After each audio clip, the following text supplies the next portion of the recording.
David Wallace, underrated character. Yeah, he What is. I up, like you him. marks? And welcome to Papa Jobbers, baby. There you go. I am your host who has to rename his name right now because he forgot to prior to the podcast starting. So, with that being said, I will introduce you to my co-host, CL Kid. What's up, guys? Very limited crew for now. Good. We're rolling with two tonight. We'll handle it. Jake the Drake Coffee Cake Jake. Yeah, that's what we're going with today. Drake Cupcake. Wait, Jake Cupcake Schwartz. Cupcake Schwartz. Jake. There you go. Cupcake Schwartz. Jakey made a big mistakey. We said that one last time. Oh I man, it's saw. been yeah. That's right. It's been 2 weeks, dude. 2 weeks since we've been Yeah. on the air. This is episode 14 of Pod Jobbers Wrestling Life Presents, and we got some good stuff to talk about tonight. I'm excited. I'm excited to go one-on-one with the not so great one in CL Kid, and see I'll how let he that be. I'll let that be. You see, see how he fares tonight. I'll be ranting Although a lot. So for now, I'll just let the show develop at its own speed here. that's how it goes, man. We gotta Yeah. shoot on each other, bro. It's all good. All right. Well, you ready to get into Burn It Down, man? Let's do it. Let's do it. All right. Should the Undertaker's streak at 21 wins of WrestleMania have ended in Brock Lesnar being the one behind the one, or well, Paul Heyman's the one behind the one, the 1-in-21, and ending Taker's streak? Should that have ended, or should it have kept going? Yep, it definitely should have ended. You look at those last few Taker matches, and I can't really list them backwards coming from that Lesnar match going the other direction, but I know, the CM Punk match and whatnot before that, it was starting to dwindle in a way where, for me, the hype of, is this going to be the match? Is this the one? Is this the match he loses? It was starting to fade. So I feel like WWE took a chance and they saw, hey, we have an opportunity to make a big star. Obviously, Lesnar was already, pretty big in the first place. He had that whole thing with the Cena destruction. I mean, actually, that came after that, but nonetheless, he had some other matches with Cena, and those went well. But to take somebody like that and really put him on an unstoppable level, which, yeah, he's lost to McIntyre now and Reigns, but they were almost like gimmies because, and I guess Rollins too, technically, in the cash in, but there was just like a gimme because you knew his contract was up. He was going back to UFC or whatever was going to happen with him, but his character still has that vibe of being unstoppable. And that's not only, but largely because of that first step with the Taker match. I felt like the Taker matches were starting to get stale in a way, not just because he was getting older, but just in a way that it became a little too obvious he was going to win. And if you just ride that wave, you never get the shock of a moment. WWE is all about moments, and this is the only way you're going to have a big moment because there was no one for him to go up against. That him winning would create a big feel. So, yeah, I thought it was the right thing to do. Obviously, Lesnar, they ran with the character, so I think they did a good job of that as well. I'm not saying that he had to be the one, but the way that they carried him out for the next few years, and even currently once he comes back, whenever that is, it's proven that it's the right way to go.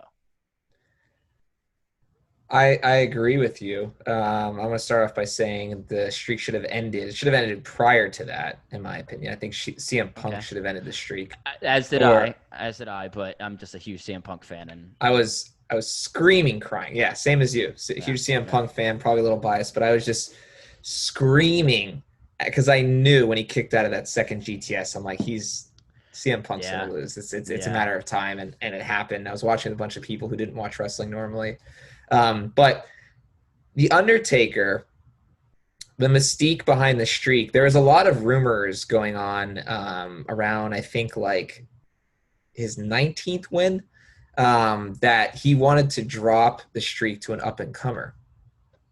And he was saying, like, he wanted to put someone over with losing, the streak. And so that's why I thought when, it might have been Bray Wyatt or CM Punk, I was like, oh, this is probably going to make the most sense for one of these guys to take it. They didn't. And Brock Lesnar got it. It was a shock. I don't think anyone thought Brock Lesnar was going to win.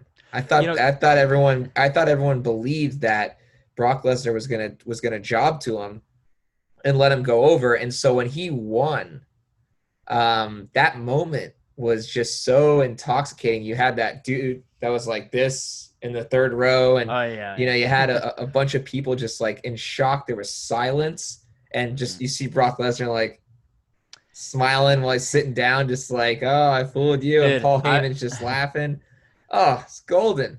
it was great, and I was actually supposed to be there. And I talked to a friend of mine who ended up going, and we were, yeah, Lesnar's not gonna win, whatever. And I was like, dude, I don't know if you really remember that build up of that Mania. Like all the years before, you had the random gong hit in the middle of the year or Yeah. at some point of the year, and it just, out of nowhere, and it was just this amazing moment. That year, like while that happened, it was a little different, and I really felt like WWE. And I was telling this thing, my friend Jason, he's there, and I'm like, dude, be careful for the Brock Lesnar thing. And I'm not Mm. bold enough to call it or put money on it, but they are not pushing it. They are not talking about it. They are Yep. not really marketing it, and it made me really feel like it was always the front runner of every Mania, and I felt like this didn't get that kind of attention. I mean, obviously Daniel Bryan had a huge run that year, but Oh yeah, I so. was Is this 30? yeah, this was WrestleMania 30? New Orleans, yeah. So it was Oh, just what a like good WrestleMania. I was just like, dude, some part of me is afraid of this Lesnar thing, Yeah. and I agree with you with the CM Punk. I thought it should have been him. You had him lose to The Rock, and I didn't think he should have lost to The Rock. But I mean, I guess if he was going to lose eventually, whatever, right? But Right. it doesn't take from him. But I thought him taking that Undertaker thing personally and trying to make it his own, I liked it. And I actually even created my own thing because I don't know if you remember at the time they had the Austin CM Punk 2K game release where they had the interview side by side and the like director's chairs, and they were kind of beefing, and it almost seemed like CM Punk was trying to get Austin to come back for one more match. And Yeah. that was a rumor. And I remember being like, man, it would be great if even if Undertaker wins, if there was just a moment where he hits him with GTS and Undertaker falls back against the ropes instead of going down, comes back forward and then flicks him off, stuns him, and then he kicks out of the stunner, just as just a little homage to tease the Austin thing, and just have a crazy moment. And then whatever, Undertaker goes on, wins, because at that time he was just always gonna win. But Right. I was like, damn, it'd be great. Just like I was already like so into the match, so I'm with you there. I'm a little biased as well, but I mean, everyone I talk to, other than you, has always said, no, they should have never ended. But that's not WWE's way. Capitalize on a moment for sure. Oh yeah, yeah, they definitely capitalize on moments. That's a moment to remember forever, and it gave Yeah. Paul Heyman a great slogan after Yep. Brock Lesnar slayed the Undertaker. Um, and you watch Undertaker's documentary and you find out that he had a really bad concussion after that match, Yeah. and he got knocked around pretty bad, and so he hasn't Doesn't really even remember it. yeah, he doesn't even remember it. Um, but I think he definitely should have lost. I actually think he should have lost earlier, like I said. Probably one of the few people who think the Undertaker is overrated. Yeah, I will say Uh, you do. I don't think you've. I don't think you give him the credibility. It's almost like and a crazy comparison, obviously, but you look at Shaq, and if I say, "Oh, Shaquille O'Neal," you just think this big guy that posts people up. But if you look at Shaq in Orlando, and he's like dribbling and doing moves, and he's fancy, and he's running the court, like they're two different people altogether. And I feel like Undertaker, because of the tombstone, because of his aging and his simplistic approach as the matches went on, like people forget, like this is a giant dude doing amazing things at a time where nobody was doing these things yep. other than like Mysterio and people in the other brand. But it's like, nobody was doing those high flying, moves that he was doing. For him to be creative like that, change his character, like you give credit to Jericho all the time. I don't think Undertaker was really appreciated by, I guess, you, you know. So I don't know. I don't think he should have lost to an up and comer. That kind of would have been too obvious, too like But I'm okay with how it went. Yeah, an up and comer would have been weird unless it was like Daniel Bryan as he was like climbing the ladder. But yeah, Yeah. and anyways, moving on to more Undertaker stuff. Mhm. Best Undertaker Mania streak match. So of his streak, what do you think was his best match? Okay, so I the best match is for me was the what is it 25, the first match against Shawn Michaels. That match just had, in terms of just pure wrestling, it obviously didn't have a bunch of wildness or anything crazy, but just a straightforward, great singles match. Like you go to all these pay-per-views, and you get some cool matchups, but obviously you save the best matchups that you don't get to see often for Mania. And obviously you get the top heel, the top baby face, whatever, with no interference, none of that crap.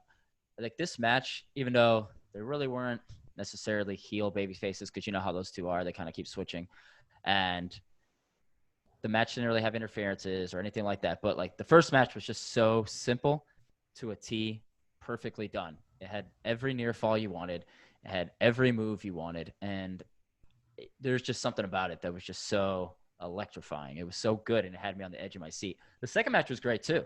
I had a little more emotion behind the second match because there's a little more story behind it. But like that first match was just, it was a perfect singles match. Like you could not do better with those two people. And like I don't know how you felt about the Rock Cena matches. Obviously, the both of them. One of them was kind of gimmicky with the trying to sell the people's elbow, and he reverses it. His own worst enemy. And then the other one was just a ton of finishers.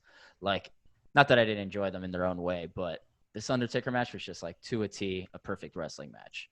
The Triple H Taker match with Shawn Michaels as the referee, although the other Triple H match was amazing too. But the I'm gonna Triple say H, that those 4 years were like gold. good. Yeah, they were gold. They were definitely gold. And that just that moment in particular with the sweet chin music into the pedigree, into the kick out with Shawn doing the refereeing, that for me, that was like my favorite. That's my favorite Undertaker little like that wrestling match moment, because it was like, oh, like even though I knew he was probably going to kick out if you gave me a little more time to think about it, it just happened so fast and it was just so smoothly done. Like I love that moment, and the match was great.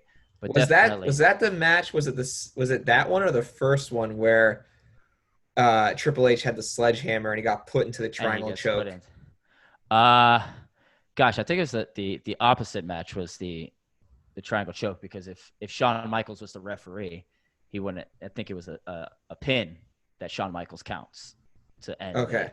Yeah, I could be wrong, but I'm pretty sure it was a pin for Shawn Michaels to end that match, and then the other one was when he was reaching for it and he passes out or barely taps out.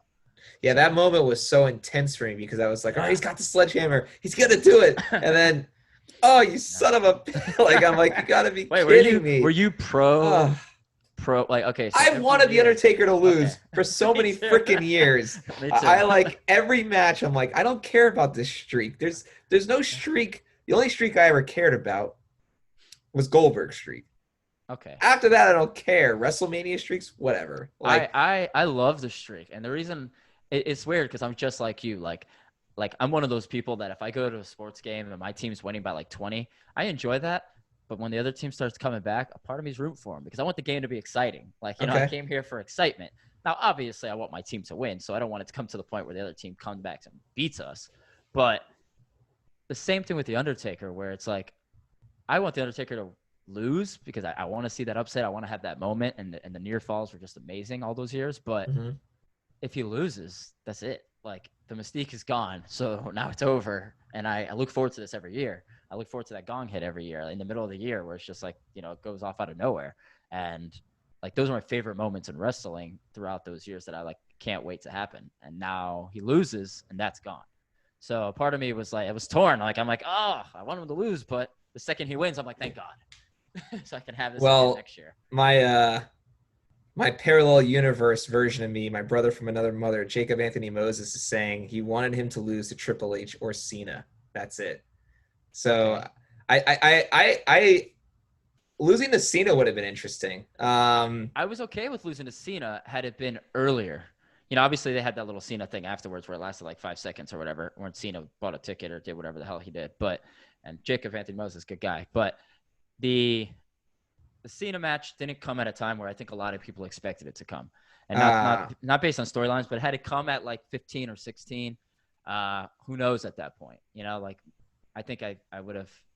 I guess at that time it would have been tough because if it was around that time, I was super into The Miz, super into Dolph Ziggler. After that, so I was always anti Cena in a way. So I probably would have been bitter, like of course, Cena, but he's like we can get to it in a second, but he squashed Cena. That was bad. yeah, I didn't like Um, that. I mean, but it was kind of like hair Cena, so it's like it's not the same. Like Yeah, even but though, it is they shouldn't have built up the way they did for a squash match. Like that's what I had an issue with it. Like if it was like, yeah, oh, they're just gonna wrestle, like it's not like please come out of retirement type thing. Like I want to face you one more match. You're gonna talk to me. Taker yeah, didn't even answer him until WrestleMania. yeah. Like I they didn't think even, and so he comes back and just squashes him like that. And I was, yeah, I it, think it more looks bad on the record when you look back and say who's he beaten, and yeah, say Cena. It's like, oh, he beat Cena. Like, well, No, but when I just That's a look good at it on point. paper, I'm gonna be like, well, I'm gonna picture that he had this full-on match with Cena, and that kind of, I mean, not legacy-wise, because Cena, but when you look back at it, you're gonna be like, oh, he went over on Cena, and it's like, not really. They just had like a little lackadaisical tombstone, and that was it. Like, Yeah. but I mean, at that time, you had Cena coming back from that Jackie Chan movie he did, or doing whatever the hell he did, where he Oh, that's right. karate chopped, and so I was kind of I was kind of like whatever. Like, but Cena's speeches during big pay-per-views are a huge reason. Like, we've had these debates. I mean, you necessarily, but on here about Cena and how how he should be rated based on him not having a real move set, or well, not having an expansive move set and blah blah. But Cena's promos on big pay-per-views are so perfect. Like, and even those little speeches with the Undertaker were so good, and he didn't get to really get anything from it. So that sucks. Yeah, that wasn't great. So, I'm gonna. So Simon Williams, by the way, is saying he would have rathered him lose to CM Punk than Cena. Um, With you there. we agree to that earlier. I'm gonna go the second. I think I was most passionate about the second Triple H match, but I enjoyed the second HBK match the most. I think that was the one where Michaels came out in all white to taunt him, Right. in one of like the shows prior to Mania. But he did a reverse tombstone on him. The near falls. You got to keep in mind. I think your call's probably the right call, and the reason why I think yours is right is because, um, I also took the easy way out.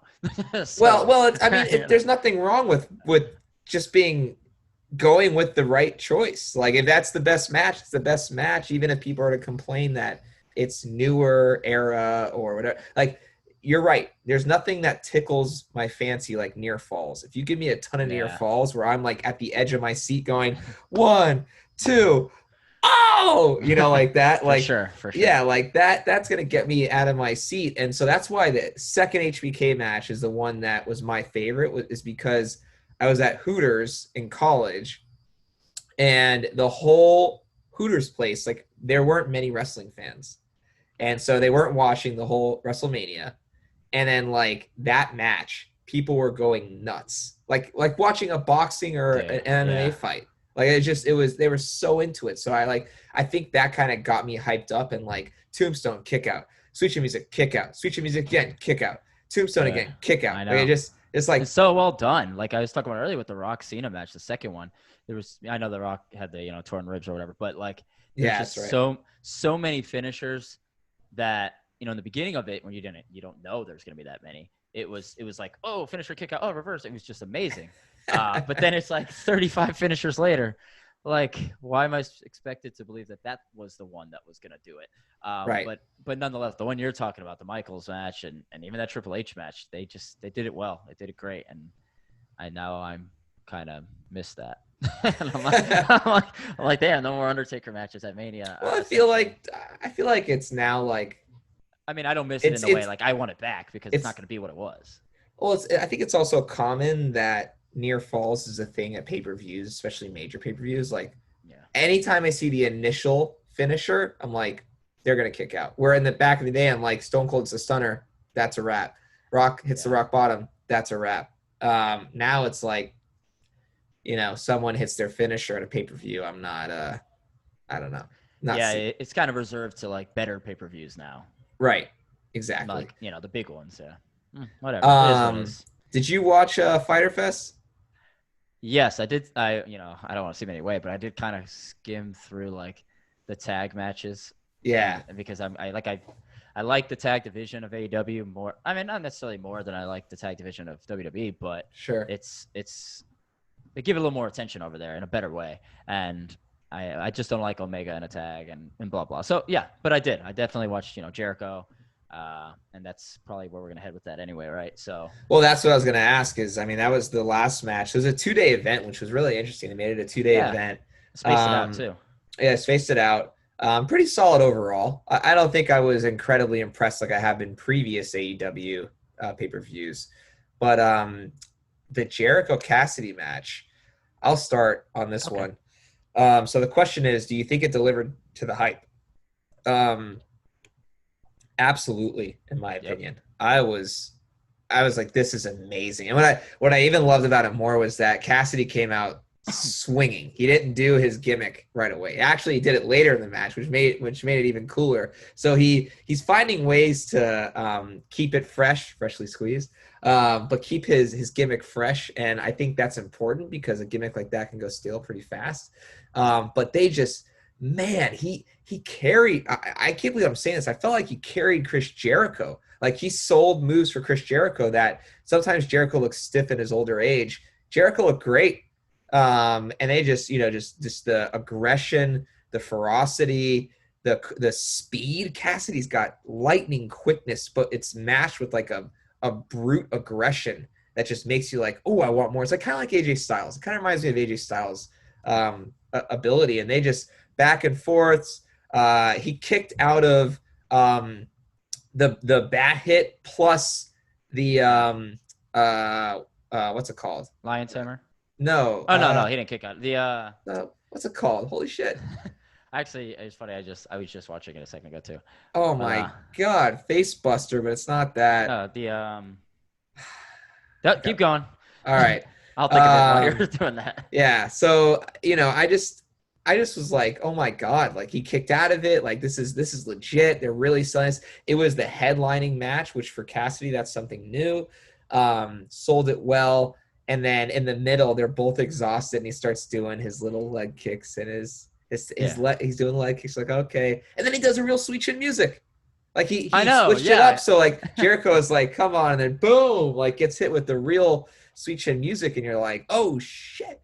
Code breaker. Thank you. Gosh, that was terrible. So, but then like the very end of the match, so they have this incredible match. The very end of the match, Cassidy does this like crazy dive through the ropes and then off the ropes into he breaks out of something and then does his tornado DDT, and then Jericho hits him with the elbow. He goes to a Superman punch and Jericho hits him with the elbow, which was a pretty cool way to finish it. Mm-hmm.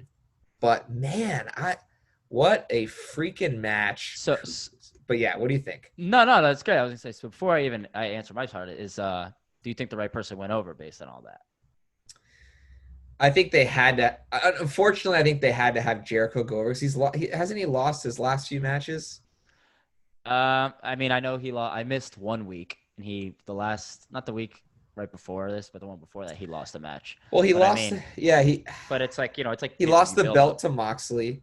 Then he lost the 8-man battle in the stadium.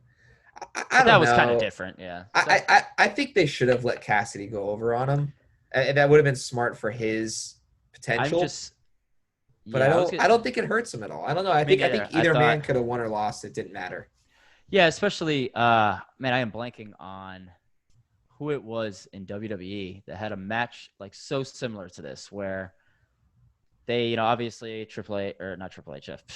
Jericho has his little cronies and whatnot, and they had to keep overcoming it to the point where they're not going to win.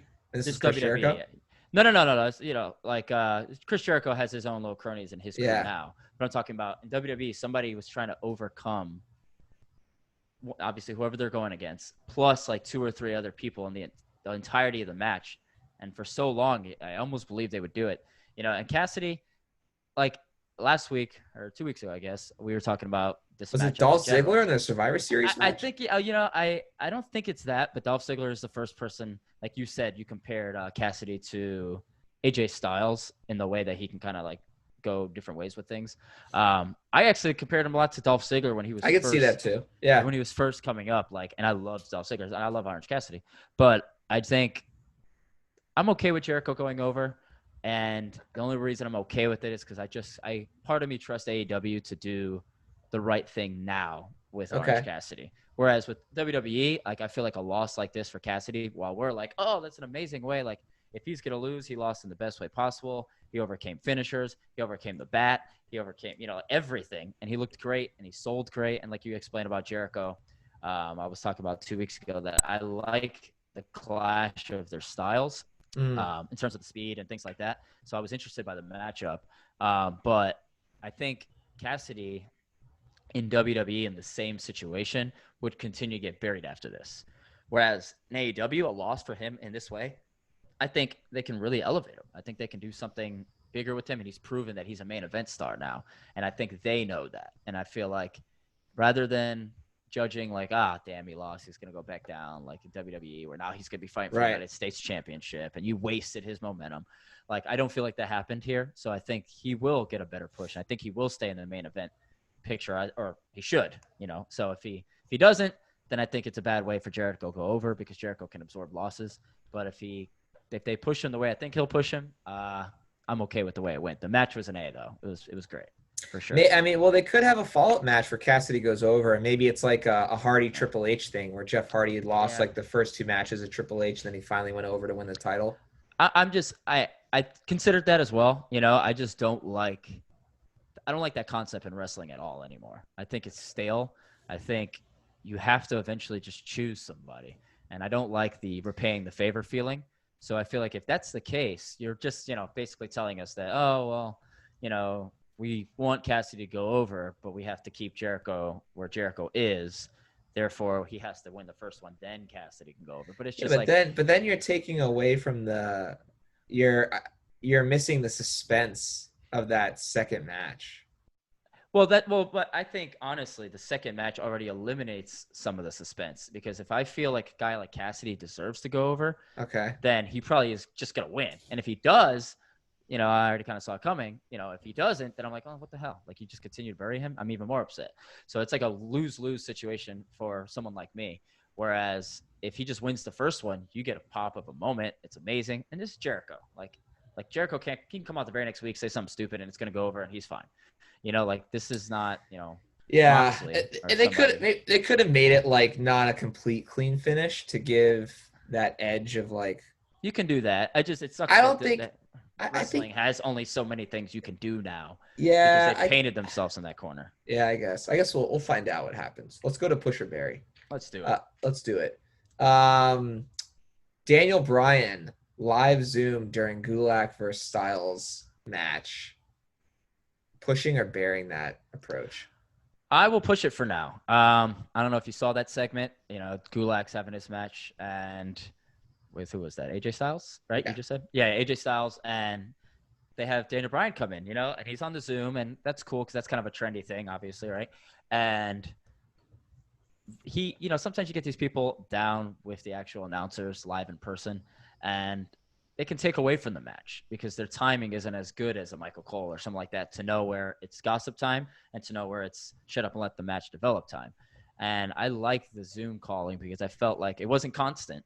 They went to him, they went away, and then they went to him for a little more. So it was like time to a point where, okay, like we can have a control of where in the match we want to put this, and we can have input from somebody that is knowledgeable or relevant to the storyline, rather than being ringside and then you have to always go with the story of them like interfering in the match or the mid-match slide out where they confront. There's just always the same thing. So I thought it was a little fresh. I enjoyed it, so I'll definitely push it. Corey agrees with you. I'm gonna bury it. I don't. To me, like, there's sports that you can do let's go to someone on the field or let's talk about things away from the game and action, like baseball, you could do that. Football, if it's a blowout, you could do that. Basketball, nearing the end, it's a blowout, you could do that. But I don't think you can do that in football consistently. Like, you couldn't do that in a very exciting moment. And to me, in the AJ Styles, Drew Gulak match, like there are a lot of moments that could be super exciting, and it does. I think it does take away. I appreciate that they're trying something that's very similar to other sports, but I don't. It's not needed to me. It doesn't like add an element that makes me want to match or makes me want to watch. And so to me, then it's unnecessary. All it can do is actually hurt the match. So I'd rather just watch the match, unless what they could do is during a really bad match, as a joke, bring someone in to talk about something like, we're going to interview Bobby Lashley about his match coming up with Drew McIntyre while R-Truth is facing off against Akira Tozawa. See, the only thing with that is I feel like now you're directly taking away from a match, whereas with the Daniel Bryan thing, so you made the comparison to other sports. In other sports, obviously you have Corey. Let's just say Corey Graves, Michael Cole. Let's just use those two people together, right? So Corey Graves is like the former wrestler, and Michael Cole is just the play-by-play.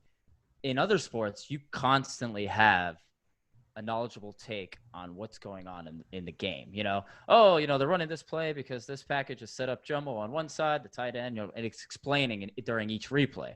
Whereas in wrestling, Graves doesn't really break down the match as it's developing. You're kind of just getting a secondary play-by-play guy to consult with the rivalry that's going on in the ring and whatnot. So what I like about the isn't he really the heel of the broadcast though? He's the heel of the broadcast, yeah. But at the same time, if you're just having a heel and a face of a broadcast, how wrestling does it, it's nice to have some insight on the wrestling aspect while also developing the storyline. Now, if they do this every single match, it's stale. But if you have somebody just every now and then dropping in, it's better than having them sit ringside. It's better than having them interfere every time. It's just an extra tool that I think that they can use sparingly, much like, the cinematic matches. You use it sparingly to keep things fresh. So I liked it in that way. All right. You can have it. I'll take it.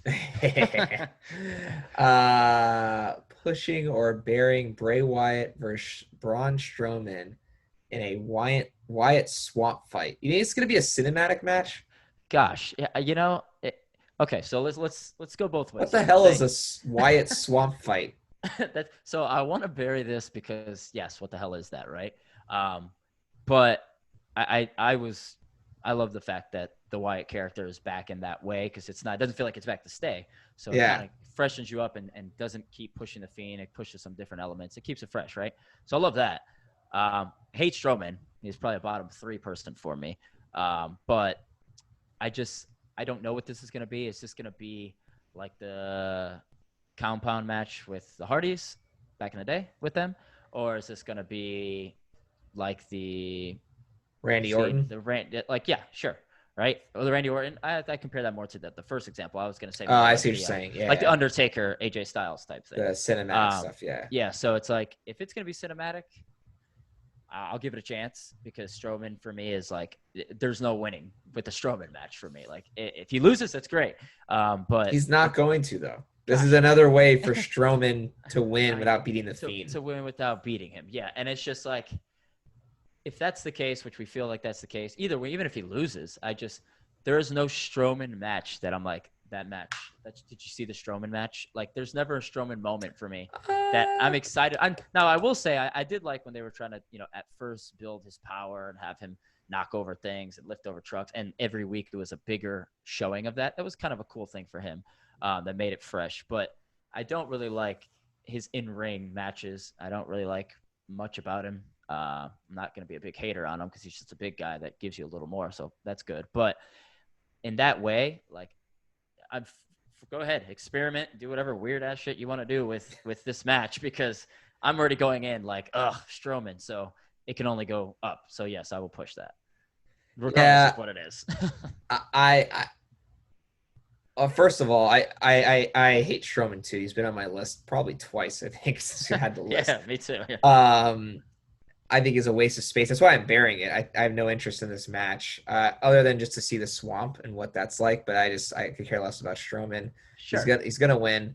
But there are 2 matches that I remember with him that I actually did enjoy very much. So it was the second Roman Reigns match, and didn't he have a Falls Count Anywhere match that was pretty good? Well, they also had the Brock Lesnar versus Braun Strowman versus Roman Reigns versus whatever that Fatal 4-Way was. I love that match. Is that Cena? Cena, yeah. I thought that match was awesome. But see, I don't give that as a Strowman match. Yeah, it's not. No. It's nothing that Strowman has done that I've been super jazzed about. Yeah, but that match was great. I love to wipe from my memory the 1,000 squash matches I had to watch him put through local jobbers. I forgot all about that. I forgot all about that. You bring that up, great point. I forgot all about that, and I still factor him as Barry every single week. Oh yeah, well that's what I'm saying. It's even more reason to bury him. Adam Cole versus Keith Lee, spoiler by Saurav Gurjar. Should NXT redo this match? Can you explain? You wrote this one. Can you explain what you mean here? Okay, I so didn't see the Keith Lee match, so okay, I so don't the know much about what's going all right, on so you there. got Keith Lee, Adam Cole, building up champion versus champion, winner take all, and like you explained, they were doing the split show. You know what I mean? So basically, they had the Hmm. pre-recordings, and this guy comes and takes a picture of Keith Lee. Well, I mean, now it's the picture you see everywhere. Keith Lee holding up both belts with the confetti and stuff.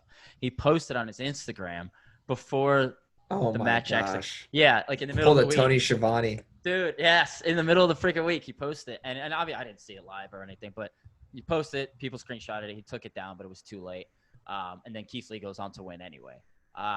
When I said on our making up of the show here, when I put that on there, should they redo this? I thought WWE should have been like, yo, look, he's already ruined it. Let's just go in and do the match again and have And Adam have Cole go Cole win. over. Yes, Oh, that's cool. I because then like that. we Yeah. could have painted it up as like, so you can't believe what you see online, and it could have just created a whole storyline for, I'm not going to look online anymore, like, I mean, put doubt in people's eyes just going forward with wrestling, because that's the world we live in now. And it's for him to post that, like, gosh, fire this dude, or that's just so stupid. And, Surprise and, and Vincent having yeah, fired. yeah, and it sucks because I don't know how you are with Keith Lee. I don't Love know how Keith you are. Lee. Okay, Love him. how are you with Adam Cole? I love Adam Cole too. They're both Me too. awesome. I love Adam Cole, and Keith Lee, like, he won me over. I don't know, maybe like 6-7 months ago, and I forget what match he had, but I was like, damn, this guy is. I didn't give him the credit he deserved. Yeah. And he's almost like the Big E, like, where it's like, that's whatever, he's big. But it looks like he's But getting a push. dude, but he's yes, Yeah. yeah. And I'm like, dude, he's getting, like, now he has some value behind it. And Adam Cole is, I'm surprised he's not up yet. And obviously it is winner take all, but loser probably gets the promotion. I was looking forward to it, and when I saw that, it ruined it for me. And I still watched it, but The moment wasn't as sweet as it could have been. Well, was it Adam Cole the longest reigning NXT champion before that? He may have been. I don't know if that's the case, but that sounds pretty good because he's been champ forever. So Yeah. And I'm with you, man. Keith Lee, I actually didn't know much about him until the Royal Rumble happened, and like everyone lost their mind when he entered. Yeah. And he was really cool in it. And so I went and did some research on him after, and I was like, I saw this like video on YouTube where it's like all of Keith Lee's moves, because he has an incredible tool set of moves. It's almost like Undertaker. Undertaker doesn't have that many moves. Oh my gosh, you're such a hater. He doesn't have, and the stupid walking the ropes thing, that should never work. That is such a dumb vintage Taker. Such a dumb move. Get that out of here. Okay, so are you like the 619? Do you expect me to believe that people match? I don't like the 619. Who likes the 619? It's crap. It's like the Bronco Buster. Okay, well, if that's the case, you can make a case for Sweet Chin Music. You think I don't hear you stomping? Superman Punch. Like, there's so many corny moves. But there's a difference, because listen. We're without our two Shawn Michaels Edge lovers tonight, but when the tuning of the band is when someone is delirious and they're like getting ready to what it is. Turn around, walking the rope. That's not at all what it is. The guy is being held, so the guy knows that he's walking the ropes. But he hits him before that first. Okay, so he's holding his hand, and he has to wait for him to be a trapeze artist and go, okay, I hope you make it to the middle. God forbid you could fall down, and then you come down with an arm on my shoulder. It's to attack the back. I would love the move so much more if the rear dell. If the Undertaker did the Hurricane Rana off the top rope or some craziness, or did a leaping clothesline or something. But you gotta realize this is like 1995, and he's doing this crap. So it's not like so vintage. You got no Edge and Christian yet, or Jeff Hardy, none of that stuff yet. Like, for him to do that at that time, at that size, like, nobody was doing it.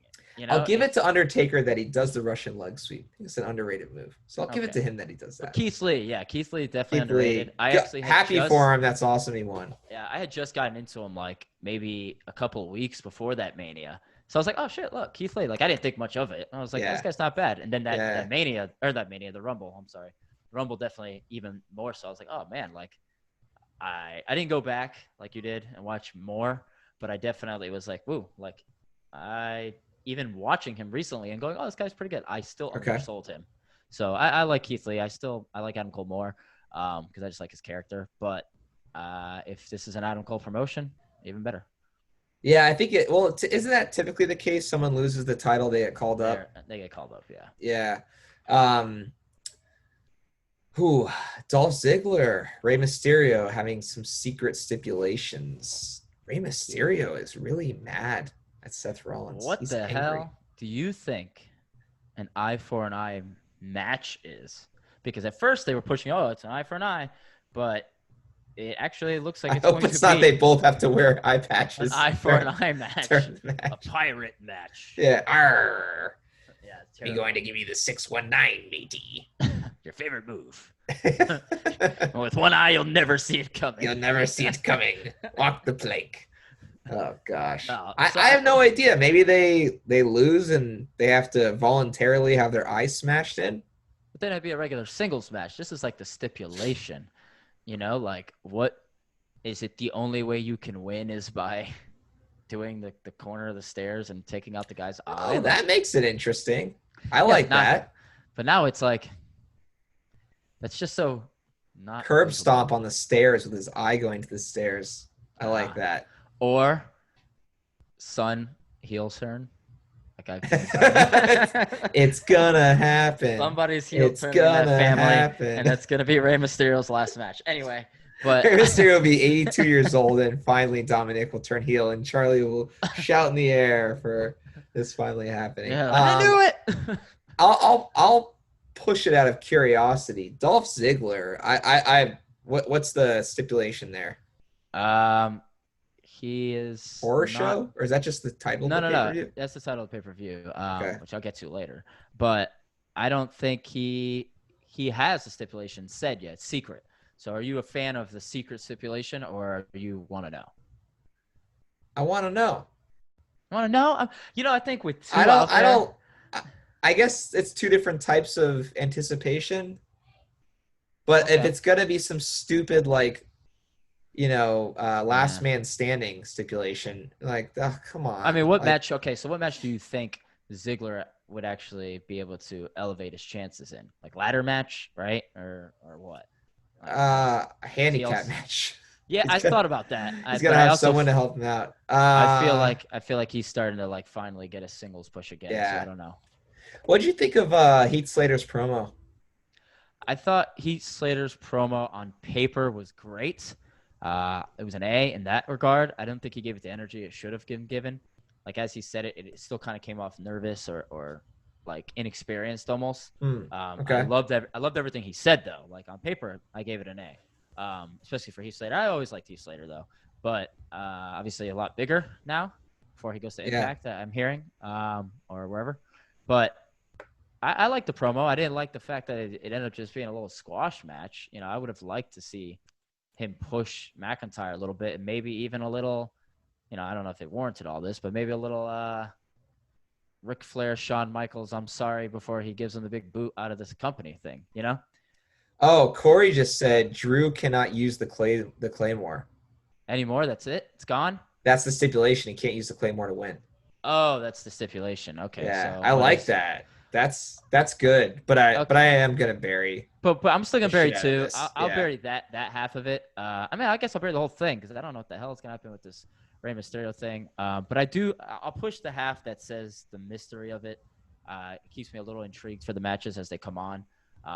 But I don't know what the hell eye for eye is. I think it's gonna be corny. And if the Claymore is the thing, I think it's just more an opportunity to showcase him having a new submission move or a new power move. Maybe Claymore has been ruled unsafe, and who knows? No. You never know, man. You never know. This week. All right, we're bearing it. Okay. Matt Riddle is getting a pretty for an NXT person, a really quick, big push. I think Vince loves the MMA fighters, and he's just outside of Shayna Baszler because he wound up not liking her. But I mean, he's getting the premier spot for SmackDown right now, almost. So, I'm a huge Matt Riddle fan, and I want to push him, but I think I'm burying how out there they're putting it because I think they're setting him up for failure. I don't think he can keep up right now with the limelight that he has. I think they should have built him up a little bit more for the non-common fan. but he's amazing. I love him. I think the bro gimmick is hilarious.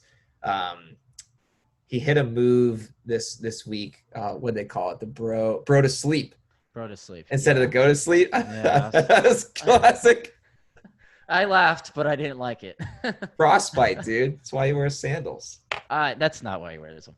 I actually don't like Matt Riddle very much. Oh no. I don't. I It's think because you like the Undertaker. no, it's not. And I'm the not an stupid Undertaker over on the person. rope. That's underrated. Like you said, he never falls, so it's tough to do. But Okay. obviously, I guess he has his hand on somebody, so that helps. But anyway, He's a trapeze artist. I'm not into Matt Riddle. I'm not into. Why? What is wrong with you? Okay, one, I didn't like that promo. I thought the promo was terrible. Okay, that's fine. I thought it was trash, right? So I do like the entrance music, the Still Dre, Snoop Dogg, Dr. Dre beat he's got going there, which I love that song. So I'm automatically guess I have to like the theme song he's got going. But I'll give him that, and I like the gimmick, the shoeless gimmick and the fighting thing that he's got. And obviously he's good in ring. It's really more just, I guess, promo skills and not that his skills are bad, but just the way his character pushes his promo to be in that direction. I'm not like a huge fan of him. Okay. I don't want to see him go over on anyone like AJ Styles. But at the same time, I know you're against that push. But if you look at someone like Sami Zayn, when Sami Zayn first came up, and obviously he lost to Cena and he had the shoulder injury and all that stuff. But like his huge match with Cena, he lost, but it was at that time where Cena was pushing the US belt. It really, when Zayn was ready to come back and be a regular part, it made me look at him, even with the loss, as like somebody who was important. And obviously he had a huge forever long NXT career, but it made me feel like he was really important to the current show. And I think that's kind of what this does for Riddle. It makes him feel important. It puts him on the main show. I guess Raw is the main show, but you got the whole Fox brand and all that. Yeah. So I'll push the push. I'm just not a big fan of Riddle overall. Well, he has that, situation going on right now. He's been accused. Yeah. This is every week with somebody now. Yeah, it's bad. Yeah. It's bad in the wrestling world. But his situation is interesting because I don't know if you've kept up with it at all, but he's come out and basically said, I had an affair with my, unfortunately, it was a stupid decision, but I did have an affair and I didn't want to make it public, but you've been stalking me, and like has reversed it. Like he was silent and then he came out with this video, which I don't know. I don't ever want to tell someone they're lying about something. I don't know, but it's just, he makes it seem like it could be possible. So he's got that whole thing looming in the background, which if it is true and he's innocent of that, that's super unfortunate that that's now a thing when he's getting this big push. But the promo skills are a little weak. I think he's funny. When you have a funny guy, you got to be very careful how long you give them the mic if they're funny only in doses, like quick hits. Yeah. And like R-Truth. Yeah. Yeah, exactly. Yeah, exactly. Yeah. Although I would love to hear R-Truth talk for like 3 hours. That R-Truth Lesnar segment. Oh my god. Dude, that segment. The best R-Truth segment ever was the debate between him, The Miz, CM Punk, and John Cena. Oh, that's another dude. And little Jimmy and the Spiders. Dude, the R-Truth back then. I remember that episode they let R-Truth smoke the cigarette. I was like, holy crap. I'm like, damn, they give this guy anything. Like, I'm like, well, but I hated that little era because that was. He came out in the Civil War uniform. Dude, but then they started introducing the water bottle as a weapon. Hey, it's with the water bottle. I'm like, yeah. Little Jimmy was funny though. But nonetheless, Matt Riddle. All right, so you're bearing Matt Riddle. Matt Riddle, pushing Matt Riddle. Push. Yeah, I'm caught in between. Push it real good. Let's get a little small talk, huh? Let's do it. Let's do it. Let's get out of wrestling for a second. We've had a lot of discussions with our guests about movies and performances, so let's just come out in the open with it. What do you think is the best acting job in movie history? And I have a sneaky suspicion we may have the same one, so I might have to think of something else. But I'll let you go first. Okay, so initially, I thought we were gonna have the core four here doing this, so it wouldn't be so bad. Because I know you have the same one. There's you going Ledger? Heath Ledger. Yeah. And Dark Knight, the Joker it's the best acting performance of all time. I just can't explain how anyone else could top it. Like if you want to give me an argument for something, I'll hear you out. But if I get to say one more time, oh yeah, but Heath Ledger, then you already lost because I'm already back to my answer. Like Heath Ledger was so amazing at it. I mean, the guy, not to say it, but he literally died for this role.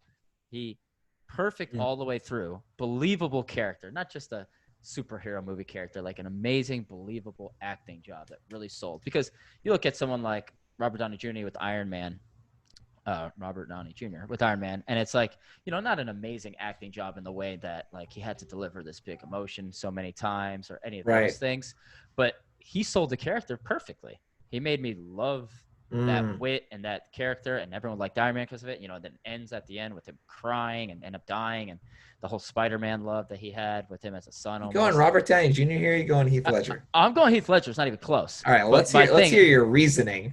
Oh, okay, but I mean, I'm getting to that. My point is, you get cool acting jobs like that in so many movies where you just buy into the character and you love it, or you hate a character because the actor's so good at it. Mm-hmm. But Heath Ledger's character didn't get to take anything like, oh, the beloved character, and you just bonded with him. You had him play the Joker as half of the movie he's just a smart bank robber kind of guy. And then the other half of the movie, he's very creative and diabolical and evil and sinister. It was just so many methods to display what the Joker could be. And throughout the entire movie, the voice, the delivery, the getting into character, the look, every single part was just perfect. And I can't imagine something being better than that. I don't know what you have now. I know that was your answer too now, but what if in the spur of the 2 seconds I've been going on, is there anything you can counter with that?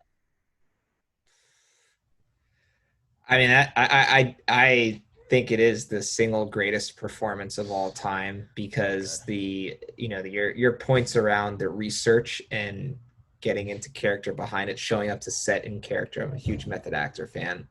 But Chris Nolan introduced us to a universe of fiction that made it appear to be that it could be real, right? Like this universe to me, it's like this could be real. The way they did Batman Begins, like this is how Batman could work. Joker, Heath Ledger brought out the Joker in such a way that wasn't imagined before. Jack Nicholson was a great Joker, and for the time I was like, oh my God, great Joker. But he was Jack Nicholson playing the Joker. Like you could tell it was Jack Nicholson playing the Joker. Mark Hamill, animated series, a little bit different. Still very Joker, typical Joker-esque of playing the Joker. Heath Ledger came out and completely revamped the role into something so unique that's what I love, is when something does someone unique. You could copy someone like Joaquin Phoenix, Johnny Cash, fantastic performance, but he's copying someone, right? He's copying Johnny Cash and doing a good impression. Kate Blanchett, Bob Dylan. She's copying Bob Dylan. Great acting performance, still copying someone. Heath Ledger took influences and crafted this character. The cotton mouth, the looking at the lips, that was technically on accident, but it still brought out this innovative character. It scared the other actors. That's how good it was. Michael Caine was petrified when they did that ballroom scene with Maggie Gyllenhaal when he goes and tries to get Harvey Dent. Yeah. And so And so, well, hello, beautiful. And so that scared Michael Caine. Michael Caine, one of the best actors that have ever existed, scared because of his performance. It captivated everyone. I think even if he didn't die, he would have won Best Supporting Actor for that role. It's just so good. My close call here is probably Daniel Day-Lewis and There Will Be Blood. And the reason behind that, and then very soon after that would be Johnny Depp as Captain Jack Sparrow. But the reason why I go Daniel Day-Lewis is because his ability to get into character and to research a role and deliver a masterful performance with just mannerisms, expressions, emotions, the way he speaks is just unlike anyone else. The man just gets into a zone that is just, and There Will Be Blood, that character was like horrifying, but it wasn't like a meant to be scary, but he just did it so well. He's just so rough and gruff, and the way he delivered his lines was so perfect. Johnny Depp as Captain Jack Sparrow, because again, he brought a unique vision of something we've seen before. You're a pirate. Do R. It's very simple, right? And he brought, I'm going to make this Keith Richards meets Pepe Le Pew, and I'm going to create this character that everyone's going to fall in love with. And he mastered it. He did so good. The Heath Ledger thing, like I was saying, he's like, he got part bank robber, part creative guy, part evil, part, sinister. Like, it was the psychology behind it was just so great. And like, if I had to throw another one that I really enjoyed out there, whatever.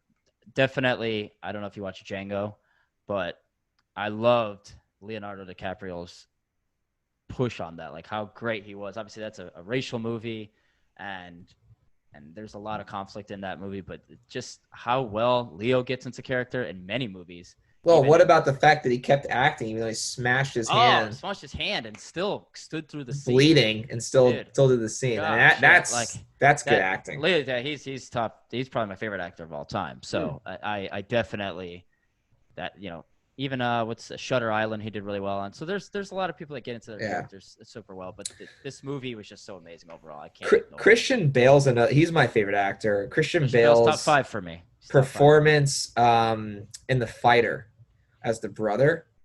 Okay. He was like this super. Now he's another one that transforms his body somehow, like crazy. He said when he did The Machinist before Dark Knight, he just finished. He's like 110 pounds or something. He said that they wanted him to come down to like 125, and he was so obsessed with it that he came down to 110 or something. He looks bad. The part where he's laying in the bed and he's like, it just shows his. And then he goes, it is like rib cage, and then he goes from that movie to Dark Knight, and he's like, all I ate was pizza and ice cream every single day. I need so many calories to get back. Oh my God, pizza and ice cream. Well, the story I heard about it was that, so it was before Batman Begins. So here's what's funny, right? So he does Batman Begins. My bad. I should have said Batman. Not Chris Nolan says, hey, I want you to come in, jacked. So he goes from that. He comes in overweight.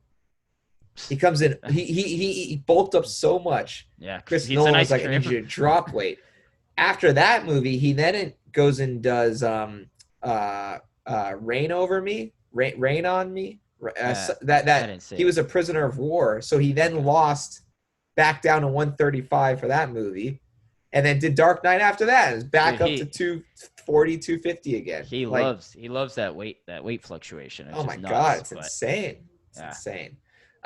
Great stuff, nonetheless. Great stuff. Yeah, I agree with you on Heath Ledger. I think a lot of people agree with that. That's the best performance ever. Marlon Brando, Godfather. No, sorry, Henry. No, it's not the best performance ever. It's good. It's not even close. Robert De Niro, Taxi Driver. No, not the greatest performance ever. Maybe Robert De Niro or Jack Nicholson, Cuckoo's Nest. That's a good one. That's a good one too. Yeah, that's a good one too. All right, let's go to the list. Let's hear it. Definitely my list item. Not even close. Corny ass pay-per-view names. Why is what the fuck horror show? What the heck is horror show? Like, you got Extreme Rules, the horror show. It's not in October. It's not anything. I mean, you got the Swamp Fight now, but this was called that before then. So it's not even like they're playing. Pay-per-view's not called the Swamp Fight. No, of course not. But, maybe I'm trying to, they're trying to put some elements of scary in there, eye for an eye, And it's just, I don't understand it. I know they have these other brands like AEW and whatnot. Then they have their little creative pay-per-view names. And so, I don't care. You don't need to compete with that. It's stupid. Just call it Extreme Rules. And why isn't every single match an Extreme Rules match? I don't know. But the extra add-on names, I don't want to see that crap anymore. What's your list item? Yeah, some pretty bad pay-per-view names, dude. AEW has some awful ones, by the way. Yeah, I know. That's right. They obviously got it from them. And their graphics are garbage. AEW is way behind on the broadcast in that way. Speaking of AEW, I need Taz to get off my television. Just get him off. Now he's giving some belt that is not even recognized by any promotion to Brian Cage. What the hell? Like why? What is that? It doesn't. To somebody matter. Who doesn't even have a style that fits the name of the belt. I'm like, what the hell is? Yeah, I don't understand. I'll say the promo itself wasn't terrible. His vibe isn't bad, but it just none of that matters. It's already a title match. It doesn't need any more prestige. Just let it be what's going to be. Why are you adding this phony baloney crap in here? Because if he loses, is he going to give him that? Like, is that going to be a thing now? No, please, no. Like, Get it out. AEW doesn't have a roster big enough to warrant all these cheesy ass belts. So It's bad. It's bad, dude. I don't know. I don't like Taz anymore. I'm like, I'm done with him, but I'm not a huge he's AEW passionate. person, so. Okay, yeah, I know you're not. You weren't a big WCW guy either. Oh yeah, I didn't even like when it came over to WWE. I was like, get this guy out of here. They probably just needed something to excuse why they delayed this match another week. But it's Brian Cage. I really hope he loses, by the way. Leon Tompkins just said Anthony Hopkins is Hannibal Lecter. That was a really good one. That's another good one. See, that's one of those psychologically getting into a character, taking it to another level. So I'll give you that for sure. That was creepy. He's one of the creepiest serial killers of all time. He just looks like a serial killer. Yes, he did so well in that one thing that if I saw him anywhere, I would think if I didn't know who that was, there's something off about that guy, and there shouldn't be kids here. So, did you know that Hello Clarice? Oh, Willem Dafoe's another one. He should play Joker. Yeah, without a mask. Talk about screwing over or wasting your nut on Willem Dafoe as the Aquaman like stepdad or whatever he is, or dad, whatever he is. I didn't even watch that movie. I still look at him as Green Goblin. Oh yeah, but they could have used him as Joker in DC now, and they already used him as maybe they could still do. I don't know, but he's a little old. But man, yeah. Did you know in Silence of the Lambs, by the way, he never says "Hello, Clarice"? So what is that's that? A Mandela effect thing. That's like the famous line, "Hello, Clarice." Yeah. He never said that. So it's just out there. Somehow people made it. I think he says like "Good morning, Clarice," like it's a close thing or something. I've said "Hello, Clarice" maybe 8,000 times. Yeah. I used to say it was the way I picked up the phone to people. If I didn't know you, a random number. "Hello, Clarice." Excuse me. But so I wasn't aware of that. Yeah, it's weird. It's weird how people like same thing with Star Wars. "I'm your father." Doesn't say that. He doesn't. I've never seen Star Wars, so I forgot about that. Let's not bring that up. All right, so you want to close out with anything? I'll give you the point automatically and know your role since there's just you and I.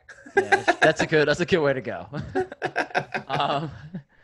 I don't know. Just shout out to the rest of the people in our little crew here, Brett, Matt. Definitely a family feel. Shout out to everyone in Wrestling Life. Thank you for always participating and doing your thing. It's super helpful. I don't think you guys really feel.